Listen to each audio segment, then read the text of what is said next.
Please stand for the oath of office, followed by musical honors.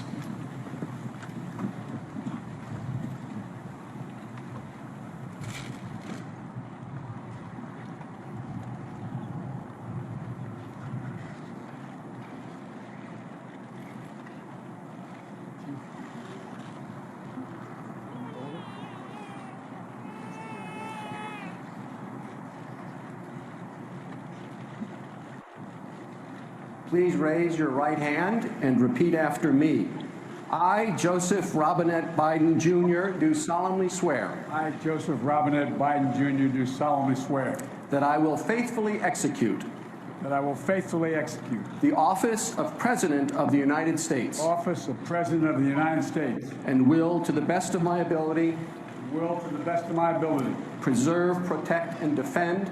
Preserve, protect, and defend the Constitution of the United States. The Constitution of the United States. So help you God. So help me God. Congratulations, Mr. President.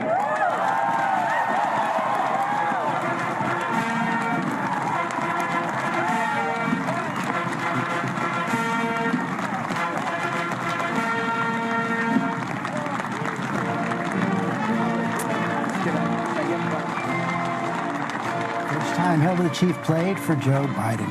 Joseph Robinette Biden will be the 46th president of the United States. He was congratulated as Mr. President. He will officially become president in about 9 minutes, 9.5 minutes at noon, as he's giving the address. Saw Dr. Jill Biden overcome with emotion in that moment. Who wouldn't be? David Muir, the quest of a lifetime for Joe Biden. George, this was the ultimate long game. He was elected to the Senate at 29, the youngest. He'll now be sworn in as the oldest president. He has waited and he has dreamed of this moment. Ladies and gentlemen, please so be many seated. years. He has told me the president's job is to heal, that the country needs healing. And he told me good evening, Zimbabweans. Matter. Good morning. Hi, everyone. George Stephanopoulos here. Thanks for checking out the ABC News YouTube channel. If you'd like to get more videos, show how. Good evening, Zimbabweans. I know it's evening in the United Kingdom. It's evening in Zimbabwe, South Africa, Mozambique, Zambia, Mulibanchi.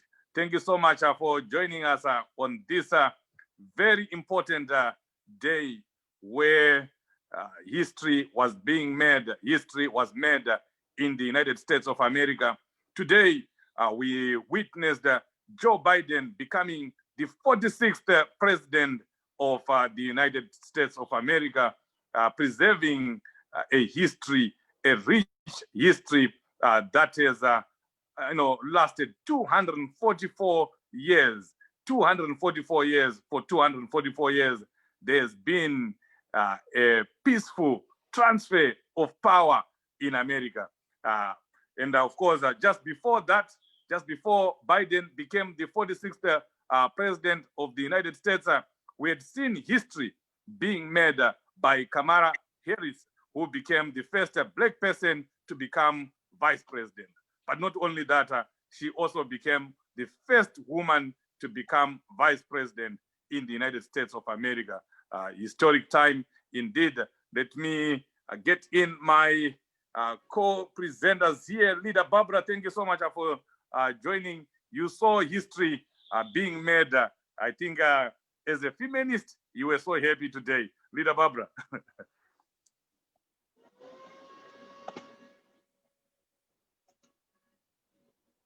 Barbara, can you hear me? Sorry, I was on mute. Thank you so much, Chief Shoshe. Good morning, good afternoon, good evening, Zimbabwe, from all walks of life, wherever you are. Yes, Chief, I'm so happy. I'm so happy as a woman that America has did it. And America has did it. Why can't we did it too? Yes, yeah, they have done it. I'm so happy, and I would want to say congratulations to President Joe Biden, and of course the Vice President, our leader Kamala Harris. There, thank you so much, Chief. Yeah, and to add icing to the cake, the Supreme Court judge who swore in is also a Latino, the first Latino to perform such a feat, and she's also the first judge to swear in one of the presidents in the United States of America. That was history being made. Women power. Yeah, yeah. I'm seeing here we have someone, Chido. You can come in and just greet our viewers and listeners. Hello to your viewers and listeners, Chief Jose. Thank you. It's you. You came in with the wrong name. My name is Bobby Sapia, a ZANU-PF member based in the UK. I will be very interested in taking part in this debate. My congratulations to President Joe Biden and Kamala Harris for this historical occasion. Yes. Thank you so much. We welcome you. Our viewers and listeners across the world, we are discussing here the United States of America presidential inauguration that was done today, just a few minutes ago. In fact, to be precise, at 10:50 a.m. my time, Joe Biden took the oath and made a very historic speech that we'll touch on as we go. And at 9:42 a.m., Kamala Harris had also made history by becoming the first woman to be sworn in as a vice president. My brother, Robert, right? Bobby, yes, my brother Bobby. How did you, what do you make of that, the swearing in of a young woman as the first vice president in the history of the United States of America? I think speaking as a Black person, it's a historic and memorable occasion. I am very pleased that I have lived to witness such an event. It is truly important. I think Black people have come a long way in America, starting with President Obama. Now we got Kamala Harris. I believe that this is a sign of good times to come, especially in the wake of the death of George Floyd and all the other things that's been happening of late in America. I hope this gives us hope that things in America are truly changing. However, we have to note that the events on Capitol Hill on the 6th of January, led by former President Trump, is a true disgrace to the entire world, and nobody should be seen to condone that kind of behavior. It has brought America down to its knees in the eyes of the world. Certainly, America cannot preach democracy to anybody else. And the scenes that we have seen now, including 25,000 National Guard troops guarding Capitol House, which is now resembling the green route area in Baghdad. Never in 1,000 years would I have thought I would witness that. I'll pause for now. Okay, thank you very much. Leader Barbara, I'm coming to you now. I don't know, my Nico, if you are there. Are you there, my Nico? Okay, let me come to you, Leader Barbara, as we start off this discussion, fiery discussion. My brother just got us in there.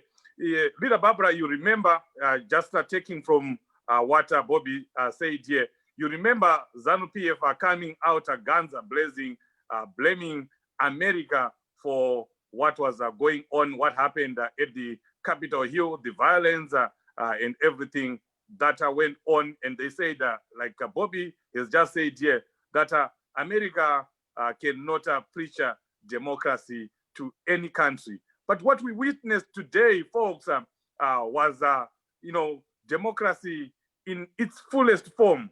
And I personally think that America, showed the world that it is really the epitome of democracy. There was democracy. There has been democracy. For 244 years, there's been clean, free, and fair, and also peaceful transfer of power. And we saw that happening today. And Bobby is saying America cannot lecture to Zimbabwe about democracy. Leader Barbara, do you agree? No, I don't agree in total with him there, Chief, because if you want to look at the events leading to what Trump later did, or maybe what Trump's people later did, the violence that he's speaking about is from the election results were from the time the election results were announced, Chief, Trump was not happy about the outcome. He contested in the courts. He was granted that time. You know, he demanded that the votes be counted. The votes were recounted, and the results came. And again, we saw there justice and democracy at the same time prevailing. And I would want to say, if it were in Zimbabwe, it was going to be another issue. I think we saw in Zimbabwe when we had elections when in 2018, when the MDC president tried to, when he demanded that the votes be recounted, we didn't see that happening in Zimbabwe. So I think that's the difference. That's the difference with America. I see democracy in prevailing in America than in our country, Chief. And I think if we were going to copy what America is doing, they've got their own shortcomings. And if the denouncing of this violence part, I also see it as democracy, because in Zimbabwe we witnessed a lot of violence, people being killed, and the government was quiet about those killings. We saw the commission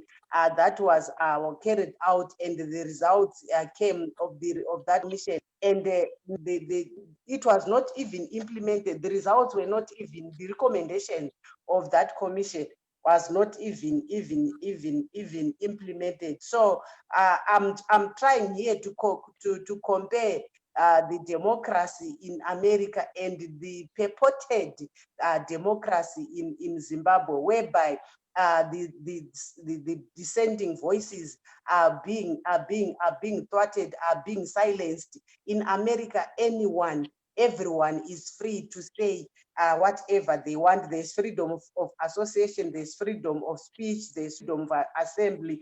We saw what happened when those people went into parliament. If it were in Zimbabwe, there were going to be killings, Chief. Imagine people vachipinda mu parliament, vachidemanda rights avo mu parliament. What was going to happen in Zimbabwe? There was going to be bloodshed. So, I think basically the democracy in America is even the number of the presidents that have been inaugurated in America. They show us that there's democracy since time immemorial. If you look at Zimbabwe, since 1980, we only have 2 presidents. That says a lot, Chief. That leaves a lot to be decided, honestly.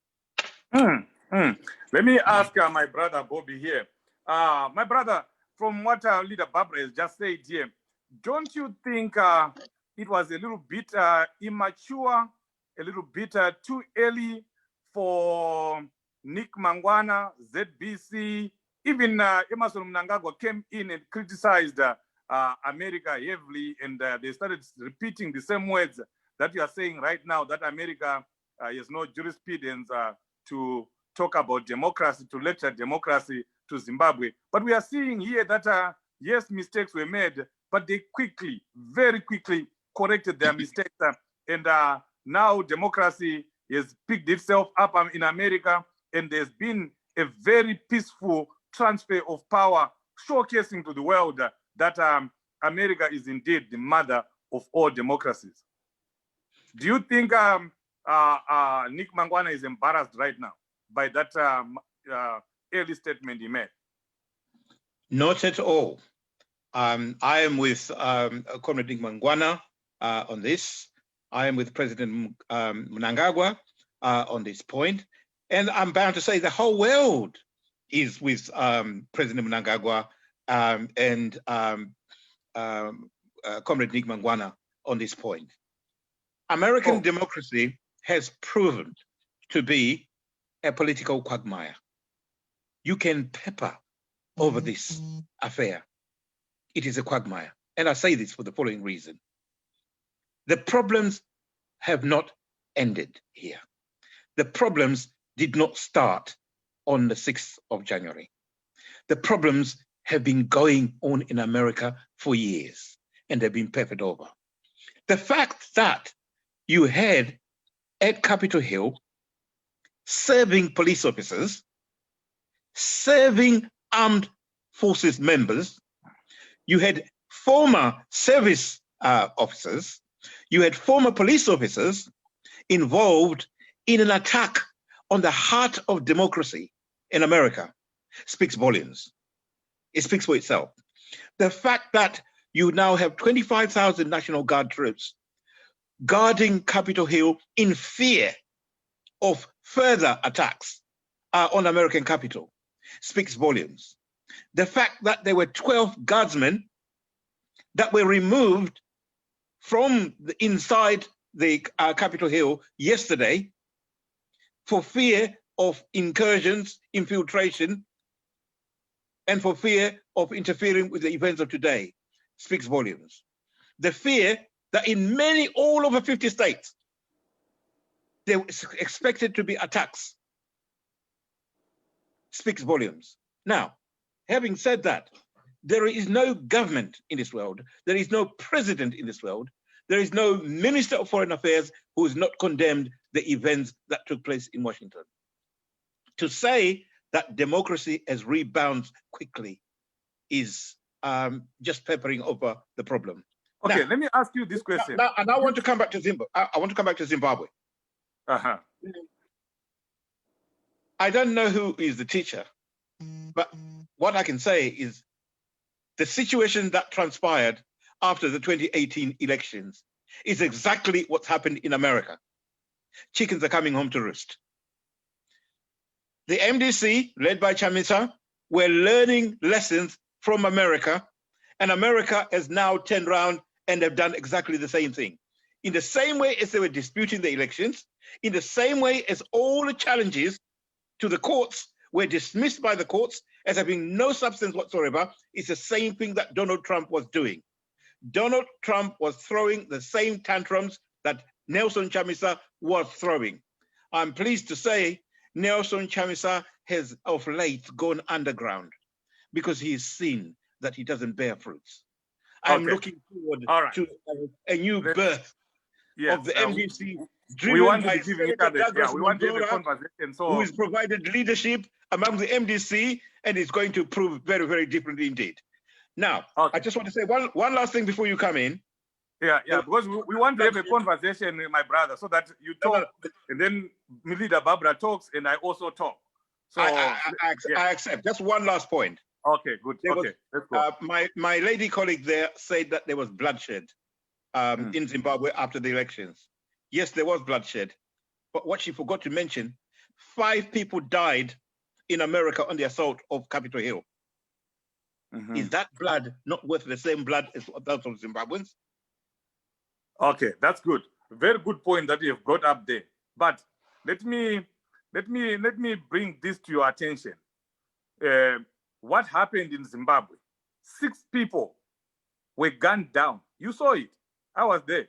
6 people were gunned down in broad daylight by soldiers holding AK-47 rifles, fleeing people, not people who were climbing the walls of the US Capitol. These ones were running away. These ones were not confronting the soldiers. These ones were not doing anything. Some of them were even vendors. They were killed in cold blood. Now, let's look at what happened after that and what is happening in America. You guys are trying to compare America and Zimbabwe, comparing oranges and majanje. It will never work. Here's what happened. When people died in the US or in the United States of America, they are, right now as I'm speaking, 6 of them are in jail and they're facing charges. In Zimbabwe, the soldiers that were seen shooting, where are they? Were they even arrested? Not even one was arrested. A commission of inquiry was put in place. What happened to the recommendations of the commission? Not even one was implemented. Leader Barbara, you can take it off from there. Yes, and again, Chief Shoshe, you know, to compare what happened in America and maybe to compare Trump and Chamisa, I think it's not neither here nor there, because Trump was the sitting president. It's the sitting president. Yeah, Trump is Mnangagwa. Trump is, in this case, Trump is Mnangagwa, who was claiming Kudindabirirwa, and Biden is Chamisa. So let's not confuse people here, because and want to end just because you know that's how people want to mislead people. Let it be clear, Chief, that Biden is Chamisa and Trump is Mnangagwa in this case. I disagree. We were quiet when we were talking. Can you please give me a chance to talk? I know you are disagreeing. We will never agree. I know that one is it's a fact. Yeah. So we are entitled to your opinion, and I'm also entitled to my opinion. And don't bully me. So I was saying, with the Chief, we saw the sitting president claiming Kutindabiriru. And in Zimbabwe, here it showed us the ZEC of America. It's very independent and transparent. If we had such an electoral commission in Zimbabwe, we could be speaking some things here. Because ZEC, our ZEC is not independent. Our ZEC is purely ZANU-PF. That's the reason why they now want to change the goalpost to say Trump is like Chamisa and Biden is like Mnangagwa. No. Let's face a reality here. The ZEC of America is very independent. Wakaita basa rao zvakanaka. They were not intimidated. They were not threatened. They did their job very well. Unlike our ZEC that is told what to do, they are appointed by the president, by the ruling party. The ZEC is very partisan, and like in America. That's why we are saying there is democracy in America. If you can see an electoral commission being independent, an opposition, Biden was opposition, by the way. So we cannot turn my tables now to say Biden is like Mnangagwa when Biden was opposition, and we must not miss anything here, Chief. So to see an independent electoral commission, to us is democracy. This is the democracy that we are crying for. That's the reason why ZANU-PF or the government does not want reforms, Chief, because once we have electoral reforms, we are going to have a ZEC that is exactly like the American ZEC. That's the reason why they don't want even the military reforms, because they know the army, the police in America, they don't listen to a president, they don't listen to a leader, they respect the constitution. But we have in Zimbabwe the army, the police that do not even respect the constitution. They respect someone who is in power. So this is where our issue is. This is where our problem is. That's why we are saying there's no democracy in Zimbabwe, because once you don't follow your own constitution, then it's not democracy, it's autocracy. So that's why we are saying democracy prevailed in America. Shakadaro, we see Biden has been inaugurated, whether Trump wanted or not. The people of America, and also, Chief, we also saw the other senators from the Trump side who voted against Trump. Where on earth would you see, like in Zimbabwe, where would you see ZANU-PF MPs voting against Mnangagwa? That one is it's a nullity. That one will never happen unless kana iwo wasisade like what they did on Mugabe. they united because they wanted to remove Mugabe, because vaitadza kuti Mugabe womubvisa sei. So they were now using the opposition kuti vabvise Mugabe. But Mugabe, how many years ari government, MPs arimo Mugabe achikanganisa? How many years did we see them trying to impeach Mugabe? No, they tried to impeach Mugabe because they thought his time was. Okay. Yeah. Before, let me. I'm seeing Wilbert is just joined us here. But Chief, I think I would like to respond. Yes. I want you to respond at once. Yeah. I want you to respond at once because there's a very important point here. You guys are trying to compare what happened in America to what is happening in Zimbabwe. When President Nelson Chamisa lost the elections, he went to court. Here in America, Trump was also given his chance to go to court. He didn't have days in court. He had months in court. In Zimbabwe, when evidence was about to be brought in, the door was shut off. I was there. I saw it. The door was shut off. That it's 4:30 p.m. You can't bring this in. That's number one. Number two, you were watching the proceedings. They were supposed to open the ballot boxes. They were told by the judge that you can't open residual evidence. You can't open primary evidence. Here, Trump challenged the Wisconsin election, and they opened the ballot boxes. They actually recounted them. Something that would not happen in Zimbabwe. That's what we call democracy. He went to court 65 times.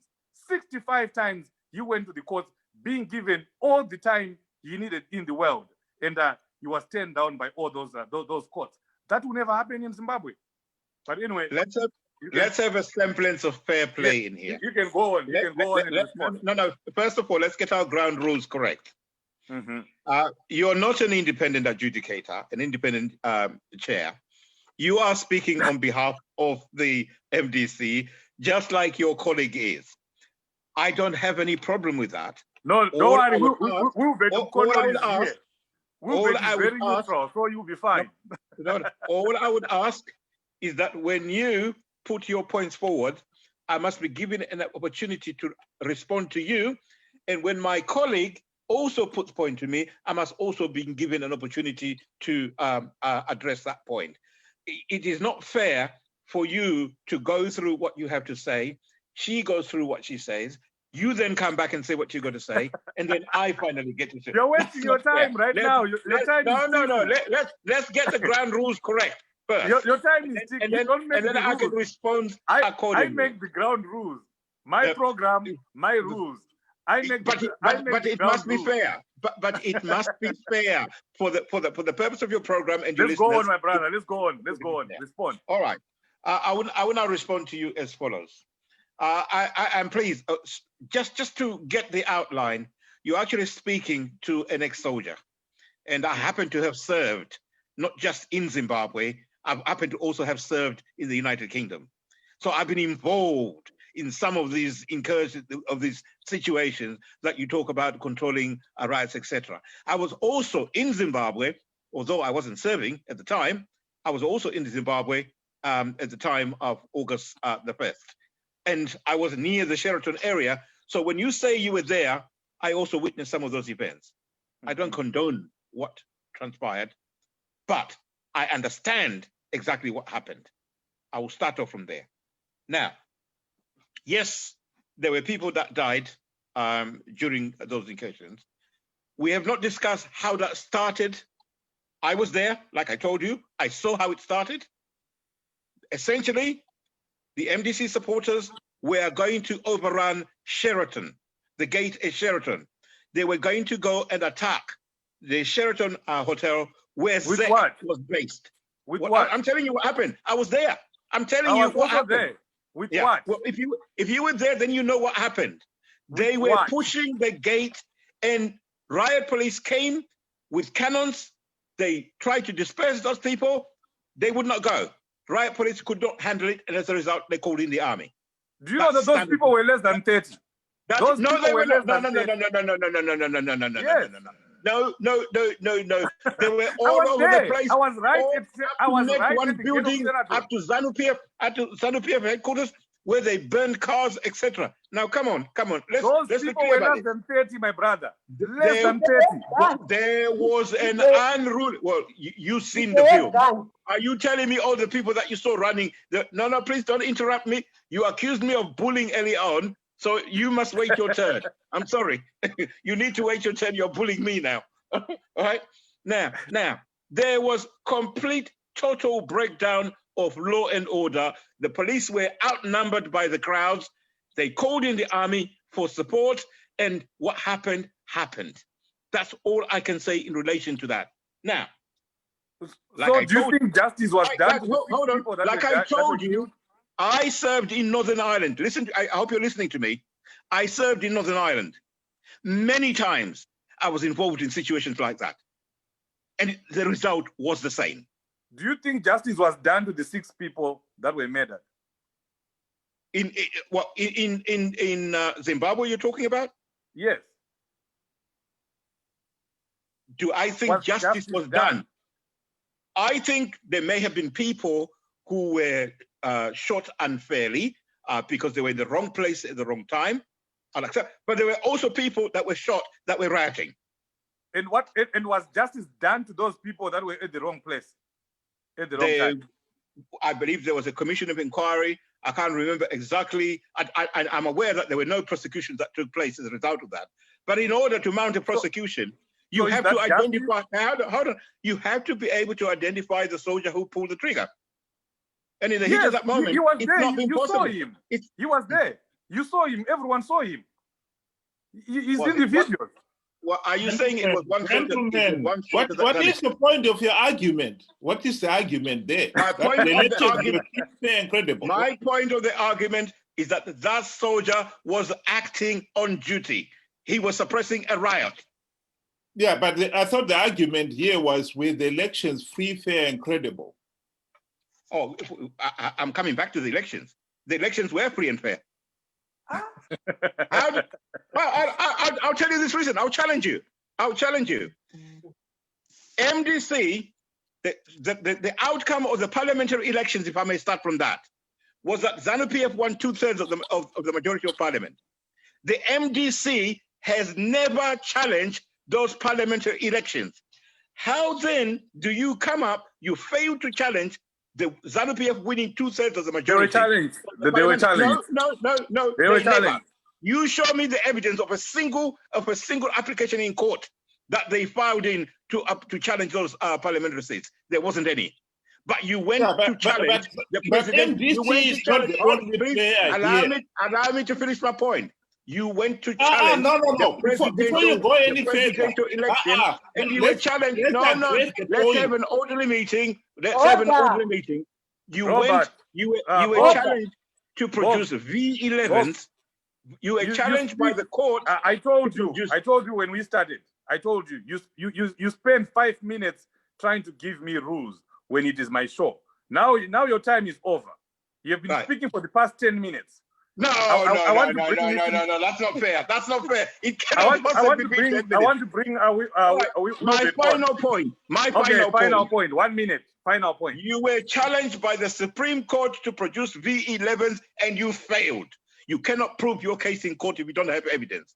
I pose. The V11s were right in that primary evidence that the court refused to open. They said the residual evidence or primary evidence could not be opened. So you guys can never compare America and Zimbabwe because America opened the ballot boxes, the primary evidence, the residual evidence that ZANU-PF refused to open for Nelson Chamisa. But anyway, let me welcome Wilbert. Wilbert, we saw history being made in America today. Democracy prevailed in America in the after what happened at the Hill. I thought that, and I think it's something that we should really be looking forward to working with the new administration and maybe getting our situation in Zimbabwe sorted out. But to come back to our own situation, the 2018 elections, yes, MDC did not contest any of the parliamentary results, But we should not forget here that the elections is not about ZANU-PF and MDC. It's about the ordinary Zimbabweans. Yes. The people who were cheated here is not just MDC, it's the ordinary Zimbabweans who were cheated. If you want to tell me that you can have free, fair, and credible elections when you don't even have a verified voters roll, how is that possible? Right. That possible? Yeah, quickly respond, Bob, so that you know, I do we are being unfair to you, but now we are four, so we have to do it quickly. Sorry, Chief Sose, Thank you. I want to add, before he responds, I want to understand something here. This debate is like everyone is talking to Bobby.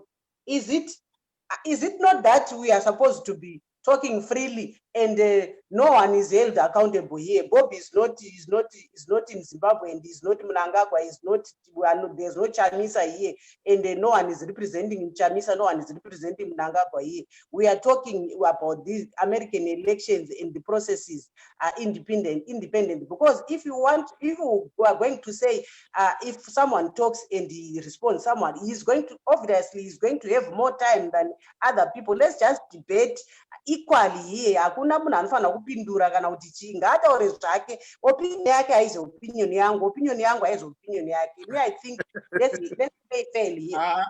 I think it is fair if somebody puts a point for it to be addressed. Please don't be afraid of answers. I'm quite happy to answer anybody. Okay, 1 minute, 1 minute, Bob. So I'm now forgetting the point that he raised. Look, I am pleased that you have confirmed that nobody challenged the parliamentary seats. That is a historical fact, and you cannot change that. Now, the gentleman said about the voters' roll not being complete. There is always anomalies in voters' rolls. The better way to go is you proceed with what you have. You will never have 100% total verification of a voters' roll. There will always be a margin of error in it. No. There was not a margin. There was no. Let me finish. Don't finish. Get the point correct. The voters' roll was agreed by all parties. It was never agreed. We cannot be crying over that now. We got over that bridge. Get over it. All right. Okay, Bob. The voters' roll was never agreed. Let's get facts right. You know, you cannot create a fiction here. Everybody said you need to verify a voter's roll. It is actually in the Constitution. It's part of the election law. Can I also come in? Was never verified. The voters' roll that was produced by ZEC, they produced it initially about a month before the elections, and they admitted that it had so many errors and it should not be considered to be the final document. It had so many errors. Some of the people who did the analysis came up with reports saying there were some people who were registered 20 times. Some people with the same name, same name, but different ID number, changing in numbers only, registered several times. So even ZEC itself admitted that voters' roll was not correct. The voters' roll is key to fair, free, and credible elections. Why are we keep on trying to dodge that? This is not the first time either that the voters' roll is to produce a voters' roll. All right, Ruben, we'll come back to you. This is so fundamental. Why are we keeping on avoiding it? All right. Barbara, you can. I can see you're boiling to say something. Please jump on. Yes. It's on the voters' roll issue. I just wanted to chip in before I forget something. You know what, Chief? The voters' roll. Maybe before the voters' roll, I want to correct the issue. My parliamentary seats were not contested. Remember the Nduna issue, whereby Nduna lost, but later confirmed the MP. Up to today, the results, the Nyaya Kuma courts, up to today, there is Aissatia Gara, but he was sworn in before the court even said. It was contested but nothing was done. So let's not say there were no contestations. I know there were contestations. And also on the voters' roll, I was a chief election agent in 2018. The voters' roll was in shambles, chief. We demanded a soft copy of the voters' roll since there was a biometric registration. So we also wanted the biometric voters' roll. It was never there, chief. But when this exercise was being done, we were made us believe that there was going to be a biometric voters' roll, which was not there. There were so many errors. So many people were returned. My addresses are one, they were not correct.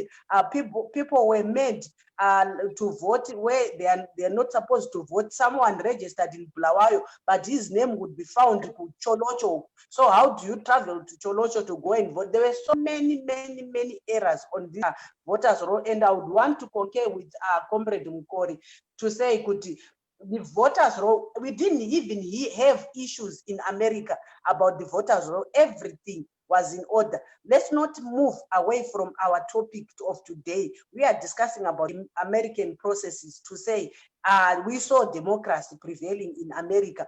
We saw a sitting president claiming that he has been time, chair, time. Okay, sorry, no. 30 seconds. Yeah. You had your time.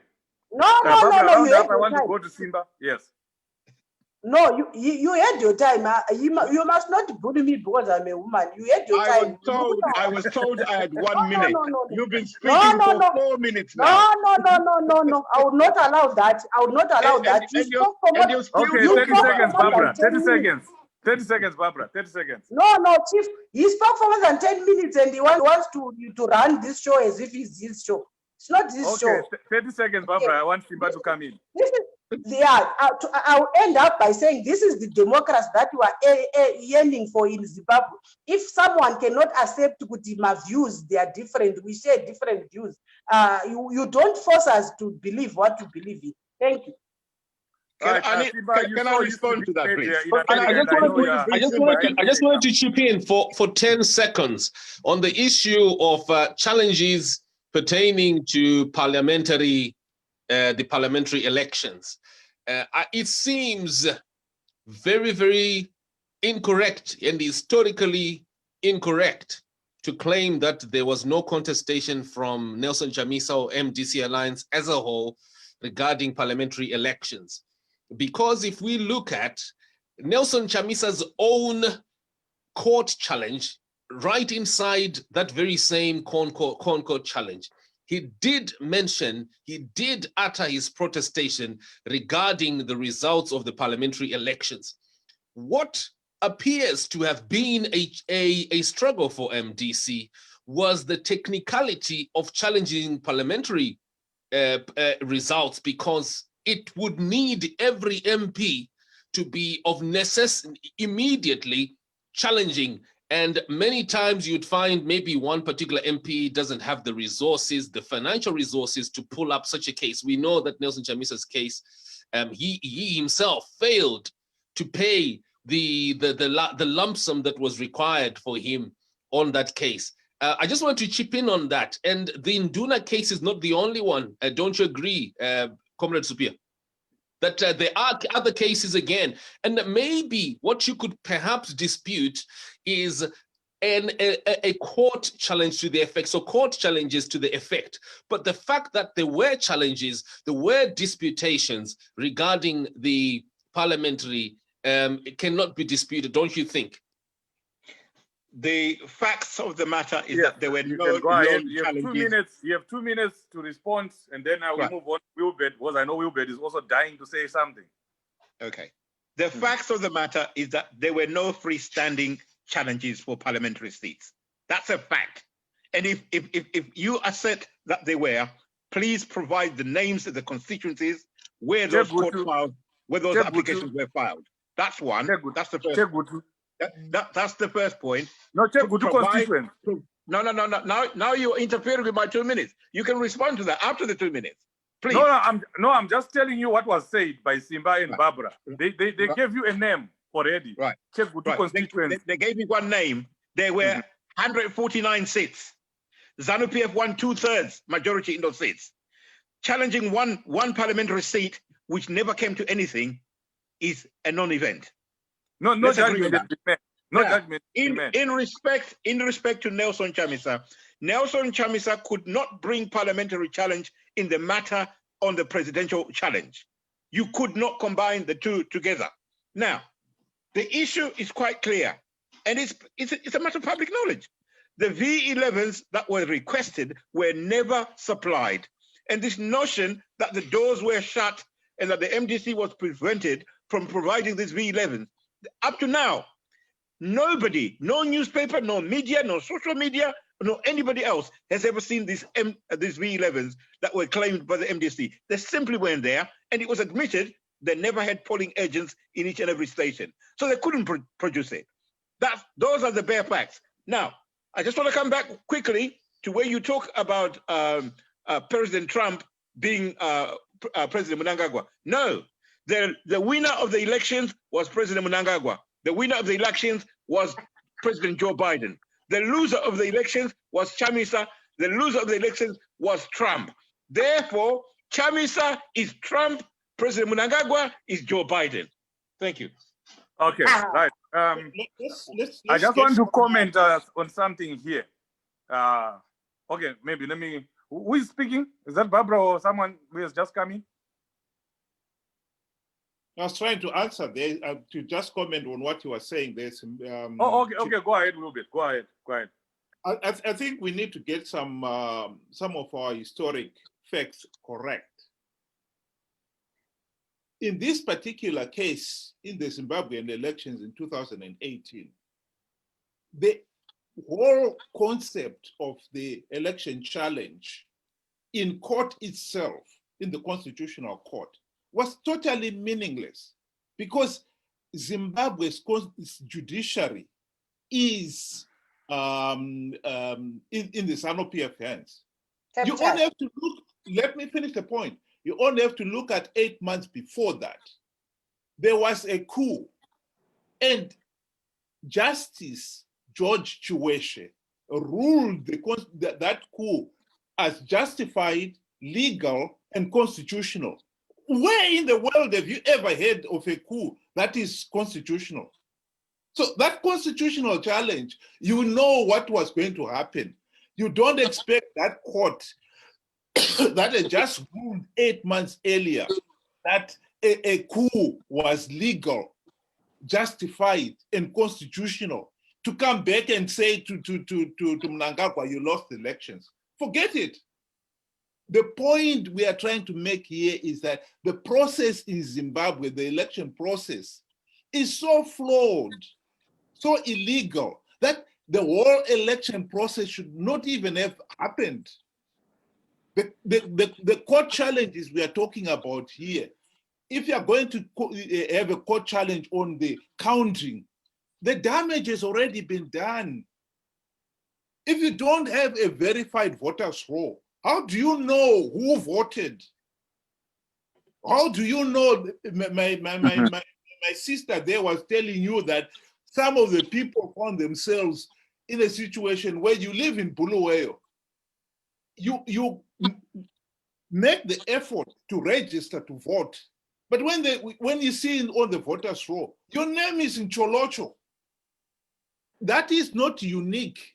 That has been happening all along. I know one of my own uncles, I asked him to go and check before the 2018 elections. He checked. He lives in Gweru, but his name was on the voters' roll in Chubundura. You will have to get a bus to go to Chubundura to go and vote. He has never lived in Chubundura. Never in his life. How the heck did he get there? This was deliberate. This was the reason why ZANU-PF did not want to have a verified voters roll. We cannot keep on playing around as if to say we don't know what has been happening in Zimbabwe. To say that Mnangagwa is Joe Biden and Chamisa is Trump, it's nonsense because Mnangagwa rigged the elections. He did not win the 2018 elections. Those election process, the whole process was so flawed, illegal, that the whole process was totally meaningless.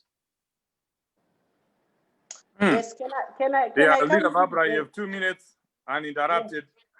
Yes. Can I? Thank you so much, Chief.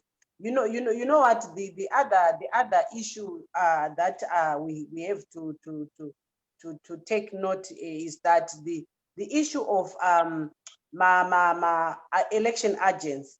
Do you know that our election agents, MDC and other opposition parties, the ones kumaruzeva kumachokotoko kunana uzumba, they were being intimidated. Some of them were even killed, and because ZANU-PF chose not to list those people, but we have the people that were killed that we trained, Chief. And some of the people, they don't even want to be polling agents there because they are victimized by Wanasabu, Nima chiefs. So the playing field is never level in Zimbabwe. Before you even go to an election, Chief, the playing field is not level. People are victimized, especially Kumaruzeva. People are made to frog marched by the Sabu and they don't vote. People are told, we've got people in my rural areas. We also have my rural areas, Chief. People, what who's got to quit and Sabu telling people to go vote opposition. You see, so the before the election, because the process is also when we're talking about the elections, we're looking at the actual voting and the post, and how many organizations that observed elections that said the elections were free and fair. Those elections were never free and fair. So we cannot claim to say Mnangagwa won. And also, Mnangagwa is an illegitimate president because of the rigging that he did. Can you tell us, can we have the actual votes that Mnangagwa got, put akawana percentage, because according to ZEC, we have got 3 percentages za Mnangagwa. Up to the day, there's no one single person knows those votes, mangani ma votes achona. How many votes did Mnangagwa get? If we want to be fair. Okay. All right. Point, my sister. I think the other Chief, I think it's my turn now. Wilbert. Just 1 minute. I think it's my turn. At that point, what must No, this is not fair. Don't worry, I'm coming to you, but just Wilbert, 30 seconds. Forms that our friend was talking about here. Even ZEC did not have all the V11 forms. Even ZEC did not have all the V11. Okay, Wilbert. All right. I want us to. Okay, Wilbert, you've made your point. And ZEC was supervising. We're 2 totally different things. All right. Okay. I'm gonna give you your 2 minutes to respond, but I also have to talk. Yeah, there's something that you. Yeah. No. I'm coming to you for your 2 minutes. Because I have to respond to you as well. Yes, so yes. Don't worry. I can't respond to 3 different people in 2 minutes. You're not responding to me. I'm just asking a question that everyone is going to ask to answer here, right? Because we want to keep focused so on. Why don't you ask that question after I've responded? No. You are saying you want. No. Don't worry. You will respond. You will respond because I also want you to respond to this. You talked about the MDC failing to provide the V11s, and Wilbert has just come in. But the most important thing, my brother, that you have to know, that I want to educate you on, everything that the government wanted, that the courts wanted, was in the ballot boxes. Everything was there. The ballot boxes that they said residual evidence or primary evidence cannot be opened, they were there. They could have found them there. But anyway, to ask everyone, the 3 of you, I want you to respond as you respond later on the amount of force. You said you're a soldier. On the amount of force that was used on Capitol Hill versus the amount of force that was used in Zimbabwe. In Zimbabwe, I saw, because I was there, I saw people who were holding stones, who were holding Jimiti. So, and there were less than 30. I swear by my mother's grave, there were less than 30. Those people, you know, they were on just, they never even got to the gate to the Sheraton Hotel. They never got in there. They were in the road and they were singing. And 30 people could have been repelled by just the riot police, but they weren't. Let's look at the hill, the Capitol Hill. These were people that were armed. These were people that had guns, that had bombs, that were noticeable. And they were not just singing, they were not just in the road. They actually invaded the Capitol Hill. And even after doing that, look at the amount of force that were used. You're talking of 5 people that died. I can tell you that only 1 person was shot. The other died on what the government is terming medical emergencies. They were not shot. Some of them were stampeded over as people were trying to run away. If it was in Zimbabwe, what happened at Capitol Hill could have turned into a bloodbath, and you know it. You are a soldier. Now you can go. I'm not going to respond to your last allegations until everybody else has, because it's unfair. I'm going to respond to the other commentators first, because I have valid points to make. Now, much has been made by Wilbert and my lady colleague there about the voters' roll. America had problems with the voters' roll in this election. I put up a post. Biden had 99 million votes. Trump was said to have 74 million votes. It did not tally with the amount of registered voters in America. The issue of the voters' roll has been a long-standing problem in America. Zimbabwe is not unique. That's the first point. The second point was in relation to the issue of legitimacy. My colleague there was talking about President Mnangagwa is not legitimate. I think this is, the MDC needs to understand this very clearly. The election was in 2018. The Supreme Court ruled. It's over. It serves absolutely no purpose for either you or the Zimbabwean people to be carrying on about an issue of legitimacy when there is a fully functioning government that is recognized by all the countries in the world, and you're still singing on about legitimacy. This Inini syndrome by the MDC needs to stop. And I'm pleased to hear that Nelson Chamisa, with the exception of all the others, they are now no longer talking about the legitimacy issue. So I think you're a bit out of time. You're out of tune with your party to be raising the issue of legitimacy now. You need to be looking forward to the 2023 election. That's what you need to look forward to. If we were discussing that, I'm quite happy to do so. We need to get prepared for 2023 because that's the election that's going to determine. But guess what? You have a problem. You have a disintegrated party. You have MDC. You have about 7 different versions of MDC. You have Douglas Monzora, kudos to him, who is doing very well. You've got your brand of MDC. Your 2 minutes is out, my brother. Because you don't like what I'm saying. You don't want to hear what I'm saying. You have got absolutely no chance of making it to the 2023 election. You don't even have funds. Your members no longer contribute money to your party. Your party is broke. You can't even pay your workers. How on earth can you be standing there and about you want to represent people in Zimbabwe? You got no support. It's dying. The MDC is a dying party, and I think the best thing that you need to do is to join Pollard, join President Mnangagwa, dialogue to our country, and move forward and stop all this haranguing about legitimacy. Let me go to Barbara. Barbara. I don't want to comment. You can go on, Barbara. You respond to those wild allegations. Are you still there, Barbara?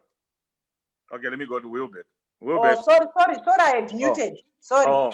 First of all, I would want to reiterate my statement that Mnangagwa is an illegitimate president. I will not withdraw this. He is illegitimate because he stole the people's votes. He didn't steal Chamisa's vote. He stole the people's vote. And also to say the 2 years after, down the line, the government is functional.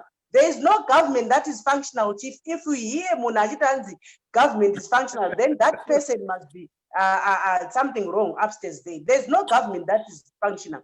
There is nothing that is moving in Zimbabwe. Everything is on standstill. And to say to say MDC is broke, what? Yes, MDC is broke because we are not in power. ZANU-PF is not broke because they are stealing funds that they are supposed to use to resuscitate the economy. They are stealing COVID funds. They are stealing my mines, everything. The gold that is being mined, my diamonds that are being mined, they are not being brought into the coffers. And to say everything is normal in Zimbabwe, there's nothing that is normal in Zimbabwe. Only a person who is insane can say good things are moving in Zimbabwe. There's nothing that is moving. So even to say kudos to Douglas Monzora, we don't even care. It's your opinion. We are not even going to talk about Douglas Monzora here. To tell MDC is done. It's neither here nor there. It's outside this topic. We are talking about the democracy in America, and we are saying there's no democracy in Zimbabwe. Whoever says there's democracy in Zimbabwe, look at what is happening in Zimbabwe now. If you tweet and you say where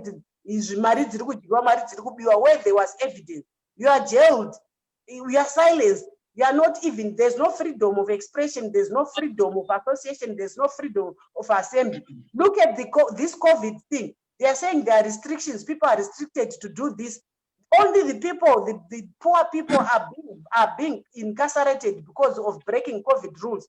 The ZANU-PF members, we saw what happened even at the Heroes Acre. How many people were at Heroes Acre? They put rules that they cannot follow.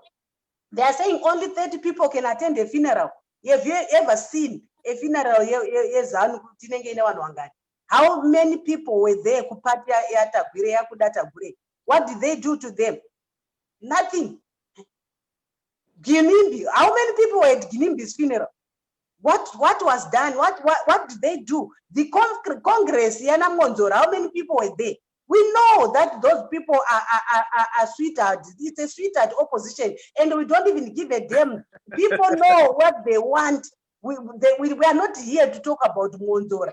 We are here to talk about the democracy that has died in Zimbabwe. We know that ZANU-PF is trying to create a one-party state. We are not going to join Poland, my friend, my comrade. We are not going to join Poland.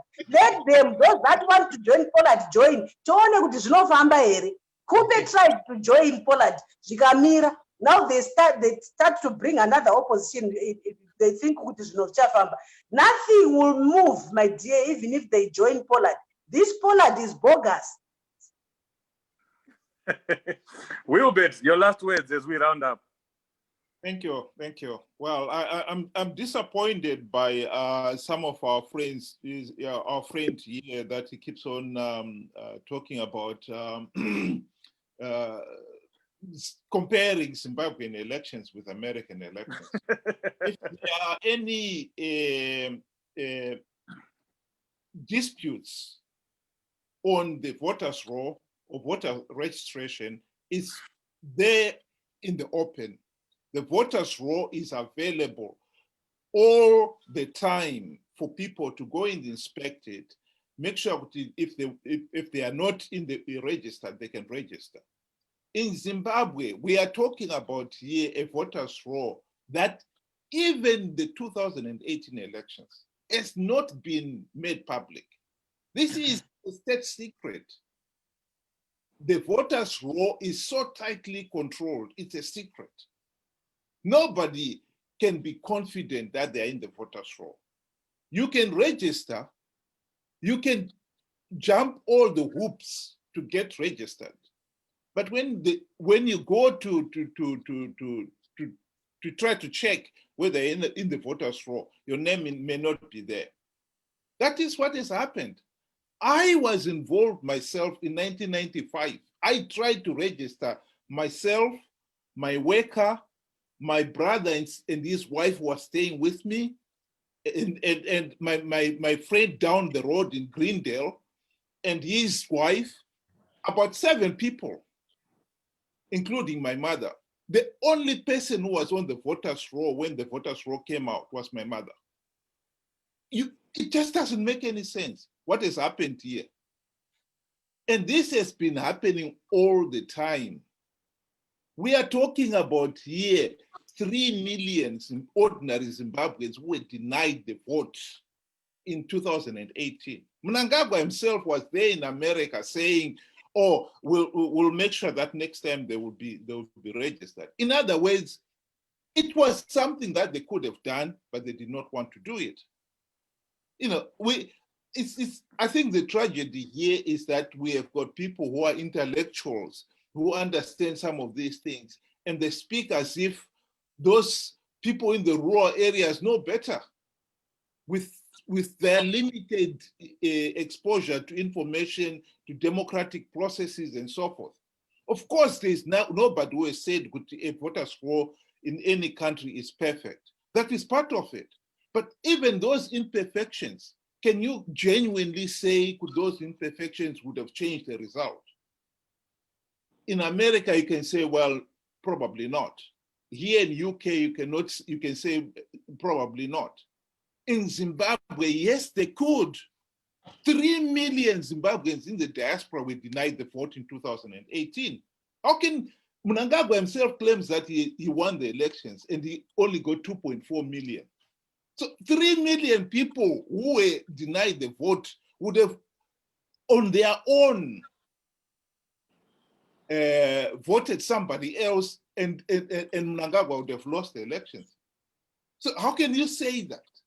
You know, I think that what I find really disappointing is Zimbabweans, who most of them are actually very comfortable outside the country, commenting about Zimbabwe, praising the regime there because they are comfortable.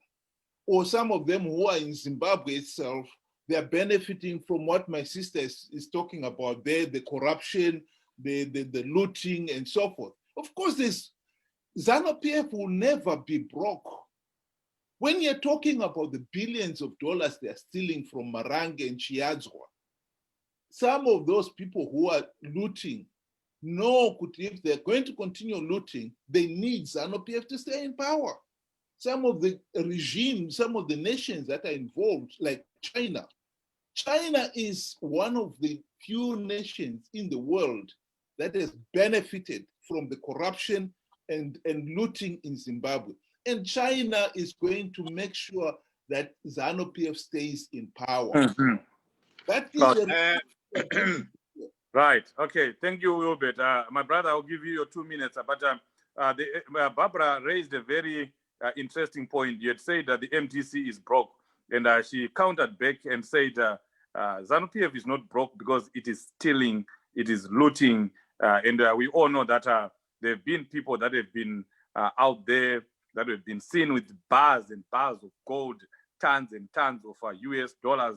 And we also know of the Minister of Health who misused over $60 million that was meant for COVID-19. He's out of jail now. We don't even know about that money, whether it's going to be recovered. And people are dying. We have a slow genocide, my brother Bob, in Zimbabwe. About 60 people are dying every day. There's no medicine. The nurses are not being paid. But yet Zimbabwe is getting millions and millions from the international community. Your response? The government is failing to pay its workers. Hello, okay, Barbara. Bob, go on. Right. First of all, Wilbert, I just want to say to you that just because you happen to be an intellectual, you are no more important than a Zimbabwean villager. The Zimbabwean villager has the same rights as you have to vote in an election and to decide on how our country is governed. This is the reason why the MDC never wins elections. This is why you do not field candidates in the rural areas, because you have no respect for our rural populace. Until you start recognizing the power of the people, you will know that you will never come into government. That's the first point. Now, the second point is, earlier on, you made a comment about the use of force. And I noticed no other person has commented in respect to that. I will comment on it. The reason why there was no excessive use of force during the attack on Capitol Hill is simple. The reason was there was insider dealing in Capitol Hill. There were serving soldiers, serving police officers. There were serving Capitol Hill police officers who were leading the demonstrators and taking them around the place. So therefore, that limited the amount of casualties. The only member of the public who was shot, the ex-Air Force officer, the lady, was shot by Secret Service men who was actually based in the actual house itself.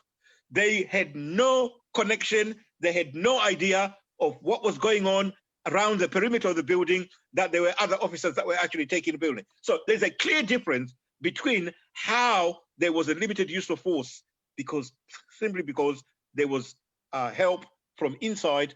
And this is why they were so concerned, and that to the extent that they had to eject 12 national guardsmen this week in respect to Capitol Hill. Move on to the issue of corruption and looting. That makes a difference. Because you'll not be able to do that if you keep talking about one thing. So I want you to move on. Well, you may not like what you're hearing, but those are the facts. Those are the facts. They were actually working with the attackers, and this is now triggered off a massive investigation. Yeah, but don't underplay that fact. No. Do not underplay that fact. Whereas in Zimbabwe at the time, you had hold on, Chief. You had people who were burning cars, vehicles, who were burning shops, who were looting shops, who were beating up people. There was nothing of the sort, other than the few casualties that were trampled over by people. There was nothing of the sort happening in Capitol Hill. How can you compare that scenario to the scenario that you had in Harare? You simply cannot. Talk about corruption, the looting. I do not support corruption. I don't support corruption at all. I accept that there was a minister that was charged with embezzling 60 million funds. There is corruption in every single country. There is corruption in every country. In the United Kingdom, there's been corruption about COVID funds. There's been corruption about COVID funds in the USA.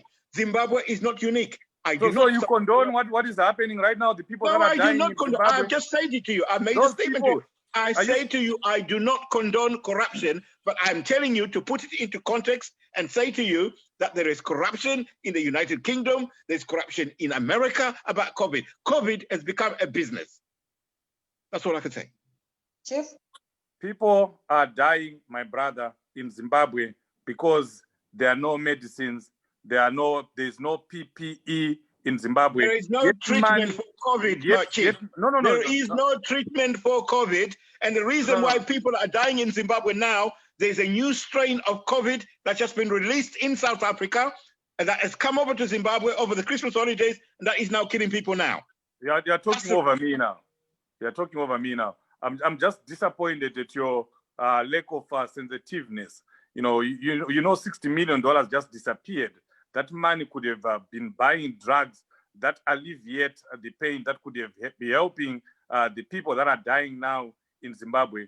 We could have bought many ventilators using that money. We could have bought PPE. Our doctors and nurses are working without PPE right now, yet people store a lot of money. And yet you're trying here to compare UK, America, and what is going on in Zimbabwe. Even if there's corruption in the UK, the nurses there have PPE, and people are getting ventilators. They are getting the attention that they need.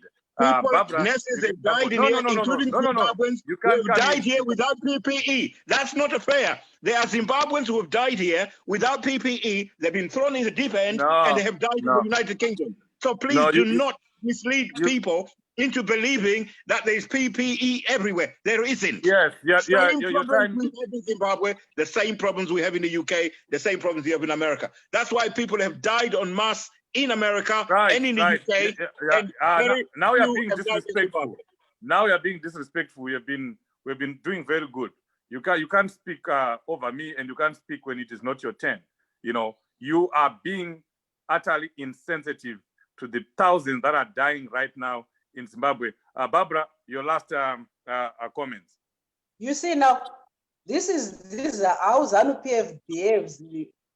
This guy is a misogynist. He hates women. I've been given a chance to speak, and he's speaking because it's me. So So, Chief, what I want to say is,